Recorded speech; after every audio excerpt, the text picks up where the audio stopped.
ನೋಡಿ, ದರ್ಶನ್ ಜೈಲಿನ ಒಳಗಡೆ ಇದ್ದಾರೆ. ದರ್ಶನ್ ನೋಡೋದಕ್ಕೆ ಪವಿತ್ರ ಗೌಡ ಪರ ವಕೀಲ ನಾರಾಯಣ ಸ್ವಾಮಿ ಅವರು ಬಂದಿದ್ದಾರೆ. ನಾರಾಯಣ ಸ್ವಾಮಿ ಅವರು ಮುಂದೆ ದರ್ಶನ್ ಹೇಳ್ಕೊಂಡಿದ್ದಾರೆ, ಊಟ ಸೇರ್ತಿಲ್ಲ, ಇಲ್ಲಿ ಇರ್ಲಿಕ್ಕೆ ಆಗ್ತಾ ಇಲ್ಲ, ನರಕ ಇದು ಅಂತೇಳಿ ಹೇಳ್ಕೊಂಡಿದ್ದಾರಂತೆ. ದರ್ಶನ್ ಭೇಟಿ ಮಾಡಿದ್ದಾರೆ ಪವಿತ್ರ ಪರ ವಕೀಲರು. ನಾರಾಯಣ ಸ್ವಾಮಿ ವಕೀಲ ನಾರಾಯಣ ಸ್ವಾಮಿ ದರ್ಶನ್ ಭೇಟಿ ಮಾಡಿದ್ದಾರೆ. ದರ್ಶನ್ ಹೇಗಿದ್ದಾರೆ ಅಂತ ಹೇಳಿ ನೋಡೋದಕ್ಕೆ. ಜೈಲೂಟ ನನಗೆ ಸೇರ್ತಾ ಇಲ್ಲ ಅಂತೇಳಿ ವಕೀಲರ ಎದುರು ದರ್ಶನ್ ಹೇಳ್ಕೊಂಡಿದ್ದಾರೆ ಅನ್ನುವ ಮಾಹಿತಿ ಸಿಕ್ಕಿದೆ. ಜೈಲಿನಿಂದಲೇ ಫ್ಯಾನ್ಸ್ಗೆ ದರ್ಶನ್ ಸಂದೇಶವನ್ನು ರವಾನಿಸಿದ್ದಾರಂತೆ.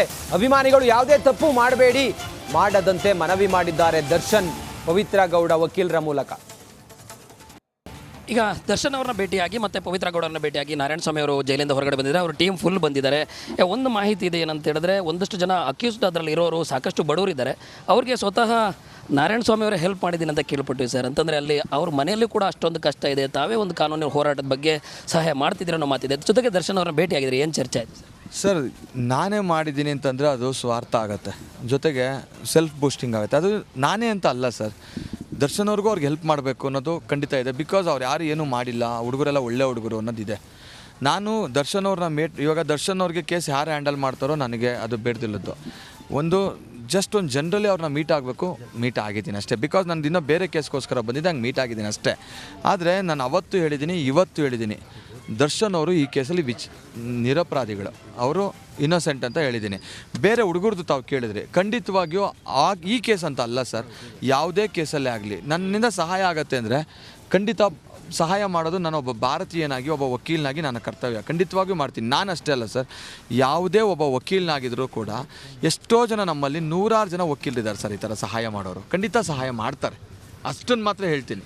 ನಾನೇ ಮಾಡಬೇಕು ಅಂತ ಇಲ್ಲ, ಎನಿವನ್ ಕ್ಯಾನ್ ಡು. ಎಲ್ಲ ಒಂದು ಕಡೆ ಈ ಪ್ರಕರಣದಲ್ಲಿ ಅಂಥವ್ರು ಅಂದರೆ ಈಗ ತುಂಬ ಬಡತನ ಇದೆ ಅವ್ರ ಮನೆಯಲ್ಲಿ, ಅವ್ರು ಈ ಪ್ರಕರಣದಲ್ಲಿ ಸಿಕ್ಕಾಕ್ಕೊಂಡು ಈಗ ಕೊನೆಗೆ ಪರದಾಡುವಂಥ ಒಂದು ಪರಿಸ್ಥಿತಿ ಎದುರಾಗಿದೆ ಅಂತ ಏನಾದರೂ ಈ ರೀತಿ ಒಂದು ಮನೋಭಾವನೆ ಅಂದರೆ ತಾವು ಒಂದು ಮಾನವೀಯತೆ ಮನೋಭಾವನೆಯಿಂದ ಈ ಒಂದು ಹೆಲ್ಪ್ ಮಾಡಬೇಕಾಯ್ತು ಅನ್ಸುತ್ತೆ. ಪರದಾಡ್ತಾ ಇಲ್ಲ, ಸ್ಟಿಲ್ ಬೇಲ್ ಮೂವ್ ಮಾಡೋಕ್ಕೆಲ್ಲ ಇನ್ನೂ ಟೈಮ್ ಇದೆ. ಸೊ ಅವಾಗ ಖಂಡಿತವಾಗಿಯೂ ನಾವು ಮೂವ್ ಮಾಡೇ ಮಾಡ್ತೀವಿ. ಈವನ್ ದರ್ಶನ್ವ್ರಿಗೂ ಆ ಕನ್ಸರ್ನ್ ಇದೆ, ಕನ್ಸರ್ನ್ ಖಂಡಿತವಾಗಿಯೂ ಇದೆ, ಅದನ್ನು ಮೂವ್ ಮಾಡ್ತೀವಿ. ಆಮೇಲೆ ಇವಾಗ ಅವ್ರ ಸಿಚುಯೇಷನ್ಸ್ನೂ ಅರ್ಥ ಮಾಡ್ಕೊಬೇಕು ನಾವು ಕೂಡ. ಈಗ ಅವ್ರನ್ನ ಎಲ್ಲೋ ಒಂದು ಕಡೆ ಸಪ್ರೇಟಾಗಿ ಹಾಕಿದ್ದಾರೆ. ಈಗ ಅವ್ರು ಬಂದ್ಬಿಟ್ಟು ಹೇಗೆ ಲಾಯರ್ನ ಎಂಗೇಜ್ ಮಾಡೋಕ್ಕೆ ಸಾಧ್ಯ ಆಗುತ್ತೆ? ಅವ್ರು ಬಂದು ಹೇಗೆ ಕಾನೂನು ನೆರವು ಕೊಡಬೇಕಾಗತ್ತೆ? So it will take time ಅಲ್ಲ. ಅವರು ಹೊರಗಡೆ ಬಂದಿದ್ದಿದ್ರೆ ಆ ಮೂಮೆಂಟಲ್ಲಿ ಅವ್ರು ಏನು ಬೇಕಾದ್ರೂ ಸಹಾಯ ಮಾಡ್ಬೋದು ಸರ್. ಮುಂದಿನ ದಿನಗಳಲ್ಲಿ ಆ ಒಂದು ಚರ್ಚೆ ಏನಾದರೂ ಆಗ್ಬೋದಾ? ಅಂದರೆ ಈಗ ನೀವು ಒಳಗಡೆ ಹೋಗಿದ್ರಿ ಸರ್, ಆ ರೀತಿ ಏನಾದರೂ ಚರ್ಚೆ ಆಯ್ತಾ ಇವತ್ತು? ಅದು ಹೇಳಿದ್ನಲ್ಲ, ನಾನು ಈಗ ಮೂಮೆಂಟಲ್ಲಿ ಒಳಗಡೆ ನೋವಲ್ದಿರೋರಿಗೆ ಅತಿ ನೋವು ಕೊಡೋಕ್ಕೆ ನಾನು ಇಷ್ಟಪಡಲ್ಲ. ಯಾಕಂದರೆ ಅವರಿಗೆ ಗೊತ್ತಿದೆ ನಾನು ಏನಪ್ಪ ನಮಗೆ ಈ ಸ್ಥಿತಿ ಬಂತು, ಬಿಕಾಸ್ ಅವ್ರು ಏನೂ ತಪ್ಪು ಮಾಡಿದೆ, ಅವ್ರದ್ದೇ ಆದ ಸಮಸ್ಯೆಯನ್ನು ಫೇಸ್ ಮಾಡಬೇಕಾದ್ರೆ ನಾವು ಹೋಗ್ಬಿಟ್ಟು ಇನ್ನೂ ಬೇರೆ ಸಮಸ್ಯೆಗಳನ್ನ ಅವ್ರ ಮುಂದೆ ಇಡಬಾರ್ದು.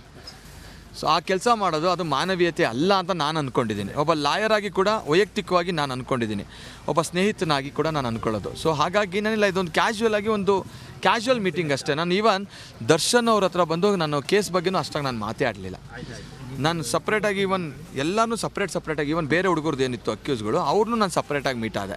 ಪವಿತ್ರ ಗೌಡ ಮತ್ತು ದರ್ಶನ್ ಅವ್ರನ್ನ ಏನು ಜೈಲಿನಲ್ಲಿ ಪ್ರತ್ಯೇಕವಾಗಿ ಭೇಟಿಯಾಗಿದ್ದರು. ಇನ್ನೂ ಒಂದಷ್ಟು ಜನ ಜೈಲಿನಲ್ಲಿ ಏನು ಉಳಿದ ಆರೋಪಿಗಳಿದ್ದಾರೆ, ಅವ್ರಿಗೂ ಕೂಡ ನಾನು ಖುದ್ದಾಗಿ ಹೆಲ್ಪ್ ಮಾಡಿ ಅಂತಂದರೆ ಅವ್ರ ಮನೆಯವರು ಸಾಕಷ್ಟು ತೊಂದರೆಯಲ್ಲಿರೋದ್ರಿಂದ ಅವ್ರಿಗೂ ಕೂಡ ಈ ಒಂದು ಪ್ರಕರಣದಲ್ಲಿ ಆ ಯುವಕರಿಗೂ ಕೂಡ ನ್ಯಾಯ ಒದಗಿಸುವ ಕೆಲಸವನ್ನು ಮಾಡ್ತೀನಿ ಅನ್ನೋ ಮಾತನ್ನು ರಿಪಬ್ಲಿಕ್ ಕನ್ನಡಕ್ಕೆ ಹೇಳಿರುವಂಥದ್ದು. ಕ್ಯಾಮ್ರಾ ಪರ್ಸನ್ ತಾಜ್ ಜೊತೆ ನಾನು ನವೀನ್ ಚಂದ್ರ ಶೆಟ್ಟಿ, ರಿಪಬ್ಲಿಕ್ ಕನ್ನಡ, ಪರಪ್ಪನಗರ.